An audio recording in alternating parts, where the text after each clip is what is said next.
alive, awake, alert, enthusiastic, and filled with the joy of living. That's how we want to be every morning, isn't it? We want to be alive and awake and alert. So the title of today's talk is Key to Prosperity. We've been talking a lot about prosperity this month. And Ernest Holmes in the glossary defines prosperity. He says, prosperity is the outpicturing of substance in our affairs. Everything in the universe is for us. Nothing is against us.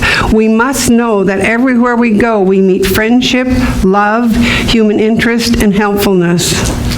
Life is ever giving of itself. We must receive, utilize, and extend the gift. Success and prosperity are spiritual attributes belonging to all people, but not necessarily used by all people. He also goes on to say that poverty is a belief in lack or limitation, a lack of the knowledge that our substance and our supply are spiritual. A result of the inability to understand that prosperity is everywhere present, that it is a spiritual thing. Poverty is a denial of our good. It's a limited sense of the universe. And doesn't that contradict everything that we know about the universe? Don't we know that the universe is unlimited? It's unlimited and infinite. I've heard it said that poverty is a dream destroyer. It happens inside of us before it shows up outside of us. And that it comes from our error thinking. Thinking that it is just the way it is. Poor me. Oh my. I have no choice. This is my fate. That is poverty thinking. That's not valid. That's not the truth of who you are. So here is a point to ponder from Luke 1:37. For with God, nothing is ever impossible, and no word from God shall be without power or impossible of fulfillment. Even Joel Osteen tells us that it's God's will for us to live in prosperity and not in poverty. So what's with that, you know? Jesus said to know the truth, and the truth will set you free. And the truth of who we are is individualized expressions of the one, and we are entitled to all the good that God has in store for us when we're open and receptive and ready to believe it, when we let go of those erroneous beliefs that say that we are not enough. One of the things that Butterworth tells us is that we need to change our thinking. We must change our beliefs, and we must unlearn our error thoughts.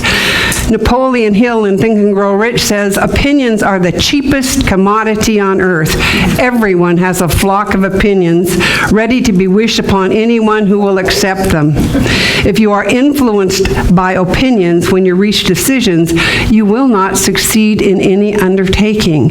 I think he is telling us to listen to that voice within and not be swayed by other people's opinions, by the naysayers who tell us that we can't do it when we know what we believe is right. That's what we need to choose to do.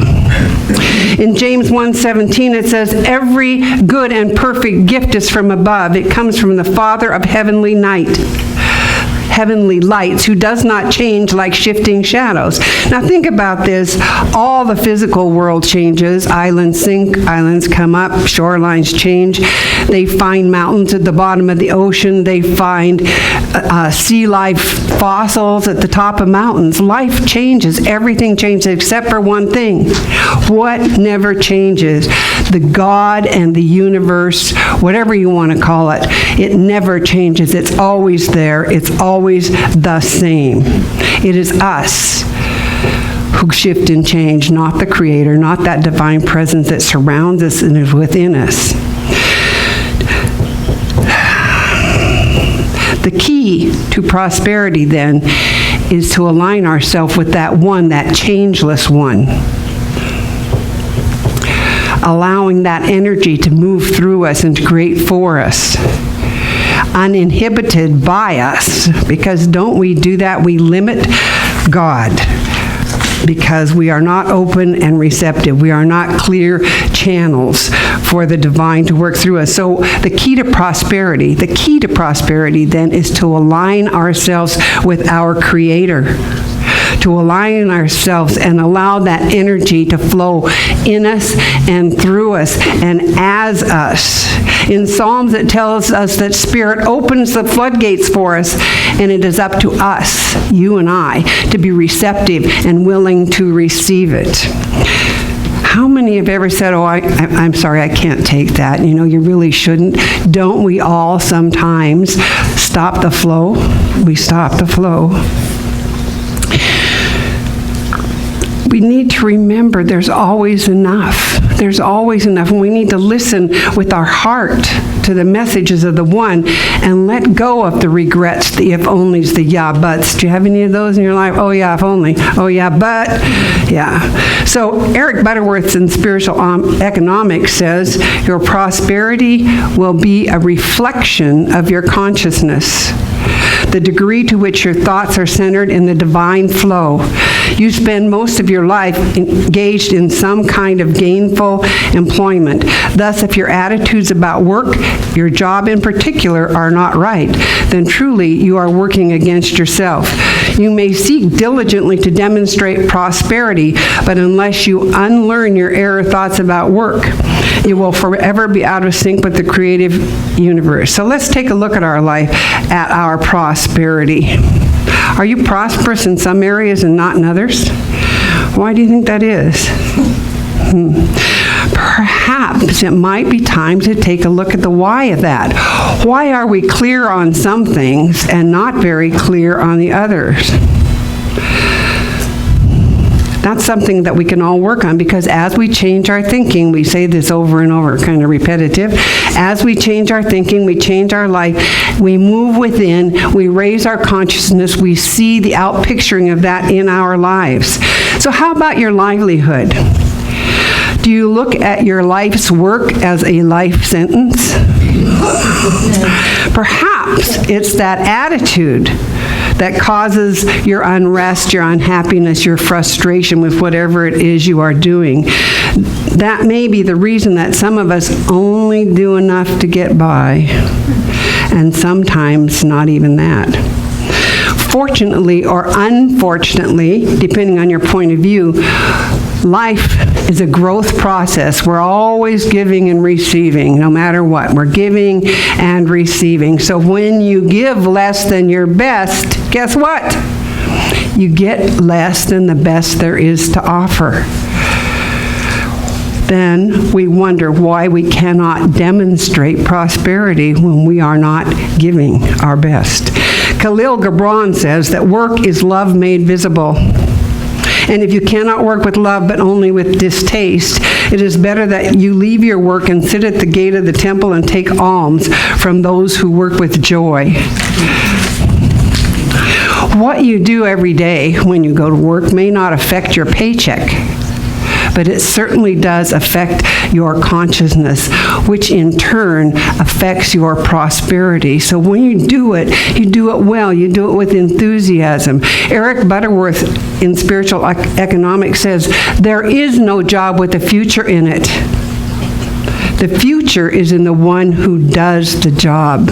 So the future is within each and every one of us. And it is important that your job is meaningful to you, and it is important that you are effective doing it. Of course, if you're frustrated with your job, you can always look for another one, and then for another one, and then for another one. Searching for the perfect job, I'm told, is like searching for the pot of gold at the end of the rainbow. We just get to keep going on searching and searching. You get to make your job the better job. You get to do that, starting right where you are. Mr. Butterworth says, when you discipline yourself to do that every day, your consciousness will either bring a change in your job, making it right for you, or another job will open up for you, which will be beneficial to everyone. I'm going to tell a little story on myself here. When I lived in Seattle, I decided I wanted to move to the country. And so my husband at the time and I bought some acreage, and it was a 60-mile commute one way back and forth to work in Seattle traffic, and so I didn't do that for very long. I quit that job. Well, of course, he was quite upset I didn't have a job, so I said, fine, I'll take the next job that's offered to me. And I went to work on a farm. And I got to tell you, getting up at 6 o'clock in the morning was not ideal. It was a big dairy farm, and so my job was to be on the order desk and call the different Albertson stores and the Costco stores and see what the orders were for the day. But you give your best, and pretty soon someone decided that my talents were not being utilized as well as they could be, and so I got a different job and a different job, and then I got to be their IT person. And I didn't make a lot of money there. I took like a 1/3 cut in pay when I went to work for them. But what I did, this is the prosperity of it, I got to travel. They sent me to Texas to a software conference. They sent me to California for a chicken software conference. You didn't know they had chicken software, did you? They sent me to the Dairy Industry Foundation in Chicago, and I went to Michigan, and I went to Pennsylvania, and I went to Maine, I went to New York. I got to travel all over. That was not money, but that was prosperity. I would never have been able to do those things all on my own. So what we need to do is make the most of what we have, because God works in mysterious ways, and it's really amazing when you look back on your life at some of the things that you probably didn't consider to be prosperity. So Eric Butterworth also tells us, be sure if you can succeed in your work that it comes out of the expanse of your inner growth and not at its expense. He suggests that you make your job not just a way of living, but a way to make a life. Remember, whatever your job is, you personally are the leader of your job. You are the leader of your job. You get to make the decisions. You get to be the truth of whoever you are.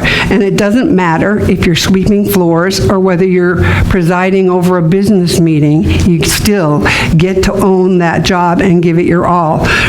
Ralph Waldo Emerson says, no matter what your work, let it be your own. No matter what your occupation, let what you are doing be organic. Let it be in your bones. In this way, you will open the door by which the affluence of the earth and the heaven shall stream into you. What we want to do is we want to be more, not just to have more. We want to be more. If the key to prosperity is consciousness, then we cannot allow ourselves to be sucked into that ain't it awful stuff. This is what's happening in Washington. This is what's happening on Wall Street. This is what's happening down the street. This is what's happening. I got a letter from the IRS. Oh my goodness. We can acknowledge the facts that are in the moment. Facts are facts. I have this much in my bank account. This is my present experience. And then we get to move beyond that and tap into the infinite, that infinite supply. We get to tap into that prosperity consciousness. And when we do, when we center ourselves in the divine, we deal with it knowing that there is a power in the universe greater than we are, and we can use it. Each one of us can use it. Remember, I never see failure as failure, only as a learning experience. Missing the target is one of the ways we get to hone our skills. Making mistakes, earning and learning, moving forward. There is nothing wrong with making a mistake. Eric Butterworth calls our attention to a term frequently used in the Bible. It came to pass. It came to pass that this happened. It came to pass that that happened. And that is one thing we can be certain of, isn't it? We're not going to stay in this same spot. It's going to pass. It came to pass. And we can look back and when there's some distance and say, wow, I really thought that was terrible when it happened. But if it hadn't happened, I wouldn't be here today. I would not have had these experiences. You're a creative person in a creative universe.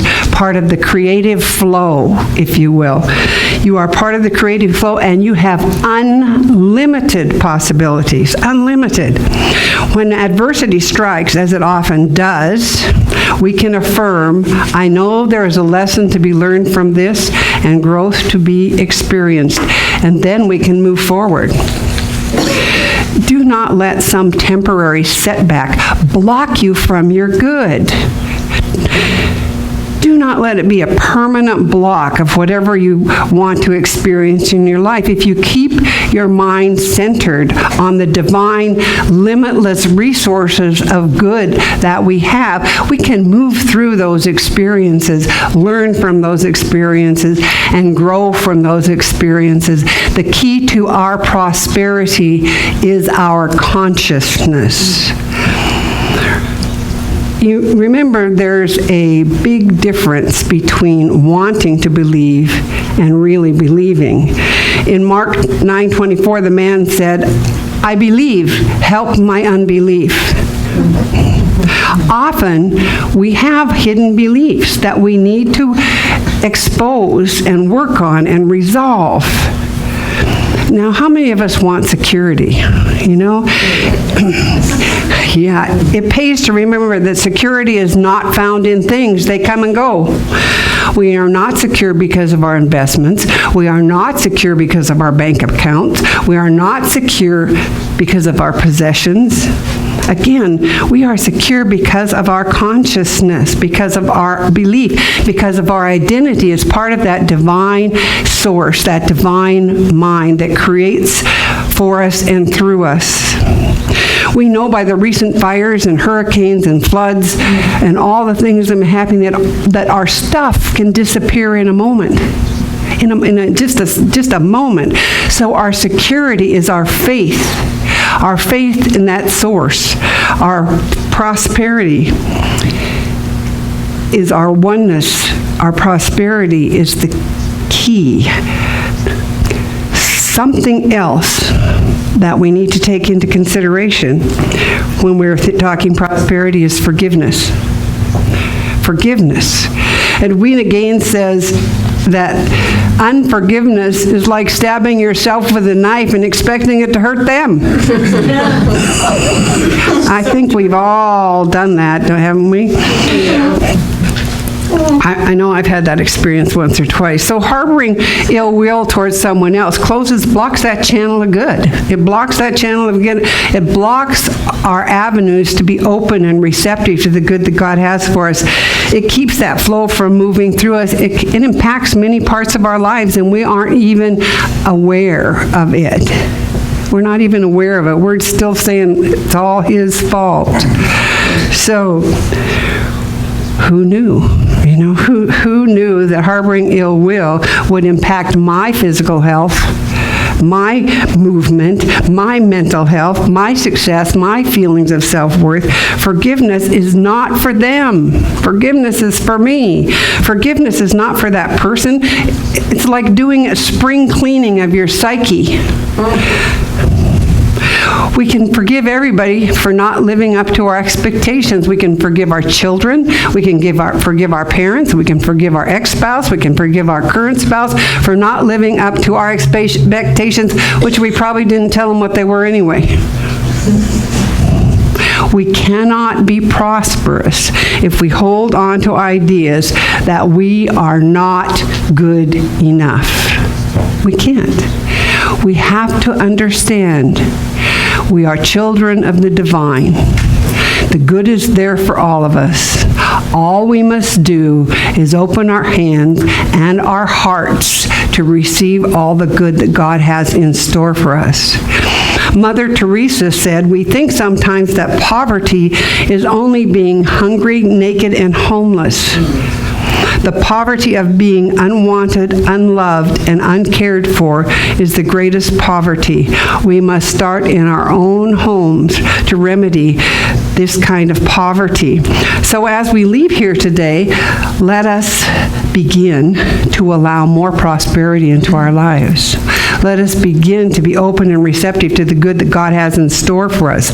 Let us release those blocks in our consciousness that don't allow that good to flow through us. So I have an affirmation or two for you this week. And one is, I am receiving infinite, inexhaustible, and immediate abundance. Do you want to say that with me? I am receiving infinite, inexhaustible, and immediate abundance. Or here's one that might be a little easier to remember, my favorite. I have enough to share and enough to spare. And so it is. Let us pray.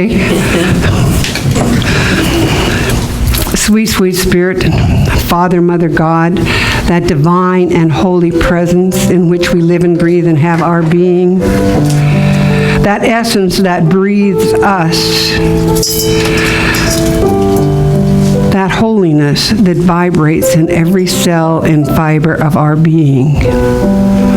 We are one with it, one with the one with light, one with love, one with peace, one with joy, one with truth, one with prosperity and abundance.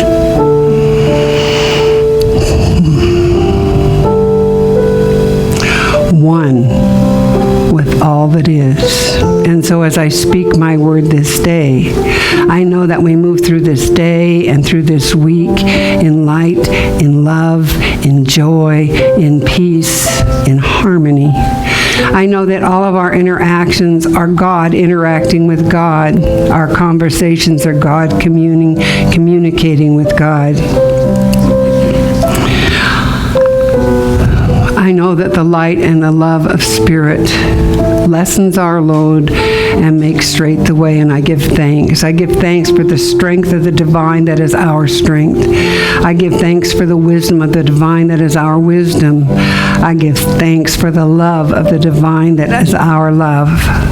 So I simply release this word to the perfect working of the perfect law, which always, always, and only says yes. Please join me in affirming, and so it is. Amen.